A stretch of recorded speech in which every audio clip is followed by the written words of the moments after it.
Dolly sound తగ్గించవచ్చు కదా Dolly, record రాస్తున్నా, డిస్టర్బ్ అవుతుంది. నువ్వు రాసేది ఒక రికార్డ్స్, దాన్ని మళ్ళీ డిస్టర్బెన్స్. రికార్డ్ నేను నేను రాసేదే నీ రికార్డ్, మళ్ళీ నువ్వు ఇష్టం ఉన్నట్టు వాల్యూమ్ ఎక్కువ పెట్టి టీవీ చూస్తున్నావు. రాసుకుంటా,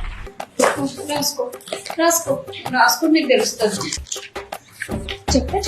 ఏం చెప్తావు అప్పటి నుంచి చెప్తా అని సగం రికార్డ్ రాపించుకున్నావు, ఇంకా 2 పేజీలు ఉన్నప్పుడు తీసుకున్నావు. ఏం చెప్తావే, ఎవరికి చెప్తావు? నిన్న రాత్రి 3 o'clock నాకు మెయిల్కి వచ్చింది. సడన్ గా చూస్తే నువ్వు ఎవరితోనో డీప్ గా చాట్ చేస్తున్నావు. ఎవరితోనవ్వా అని చూస్తే అదేదో నేమ్ ఉందక్క. Dolly he is just my friend. Yeah, నేను ఇప్పటివరకు షీ అని అనుకుంటున్నానే. ఇదే మమ్మీకి చెప్తా. Mummy Dolly please so sorry. నేను నీకేం కావాలి? నేను రికార్డ్స్ రాయదే అంతే కదా, నేను రాస్తాను.